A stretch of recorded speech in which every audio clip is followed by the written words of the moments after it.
Bestani, pada tahu kan kalau pangan adalah kebutuhan dasar setiap manusia? Mau debat deh ya kalau soal itu. Di ajang G20 tingkat Menteri Pertanian yang digelar akhir September kemarin, salah satu isu prioritas yang diusulkan Indonesia adalah membangun sistem pertanian dan pangan yang tangguh dan berkelanjutan.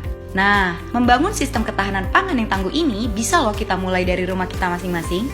Kementerian Pertanian mendorong warga Indonesia untuk membangun ketahanan pangan skala rumah tangga. Caranya macam-macam Bestani. Bisa berkebun di rumah, baik dengan cara konvensional atau hidroponik, atau juga bisa membuat peternakan kecil-kecilan. Tapi jangan berternak di rumah tetangga ya Bestani. Hehehe. Hasil berkebun dan berternak tadi bisa dikonsumsi untuk kebutuhan rumah dan keluarga. Atau kalau berlebih bisa jadi cuan deh kalau dijual. Gimana Bestani? Tertarik? Bestani, apakah kamu termasuk orang yang ngerasa belum makan kalau belum pakai nasi juga? Nah, sugesti sikap begini ada bahayanya buat ketahanan pangan negara loh Bestani. Ketahanan pangan harus mencakup komoditas lain, tujuannya untuk mengantisipasi situasi sulit seperti pandemi atau bencana iklim yang bikin pasokan komoditas tertentu terganggu. Sekarang yang lagi sulit nih gandum, gimana kalau nanti yang lagi sulit pasokan beras? Gawat kan? Makanya pemerintah lagi berupaya banget buat turunin konsumsi beras melalui pola diversifikasi pangan lokal. Kenapa harus produk pangan lokal? Karena lebih mudah untuk disediakan tanpa tergantung dengan negara lain. Di beberapa wilayah Indonesia ada bahan pangan lokal yang potensial gantikan nasi, mudah ditanam dan dapat memenuhi kebutuhan nutrisi harian. Contohnya umbi-umbian, singkong, jagung, sagu, kentang, pisang, sorghum, dan talas. Menurut Badan Pangan Nasional, ada penurunan konsumsi beras sebanyak 0,7% per tahun selama tahun 2015 hingga 2019. Targetnya, penurunan konsumsi bisa mencapai 10,4% atau sebanyak 1,8 juta ton pada 2024.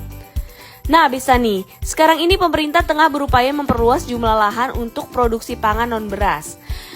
Yuk deh kita mulai coba makanan lain selain nasi. Bestani, salah satu langkah yang didorong pemerintah untuk menjaga stabilitas dan ketahanan pangan adalah lewat diversifikasi pangan. Diversifikasi pangan adalah upaya untuk mendorong masyarakat untuk memvariasikan makanan pokok yang dikonsumsi. Biar nggak fokus hanya pada satu jenis aja, misalnya nasi. Banyak banget kan orang-orang yang ngerasa belum bener makan kalau belum makan nasi, padahal kita punya banyak pangan lokal yang bisa gantikan nasi loh.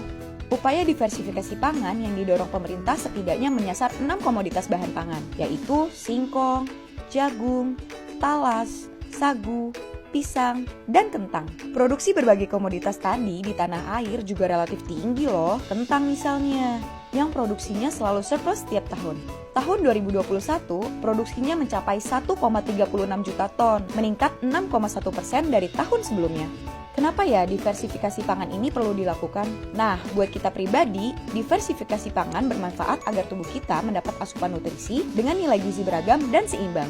Tapi secara nasional, diversifikasi pangan bermanfaat untuk mengantisipasi permintaan yang terlalu tinggi hanya pada satu komoditas pangan saja, sehingga mengakibatkan ketersediaannya terancam. Nah, jadi paham kan sekarang manfaatnya?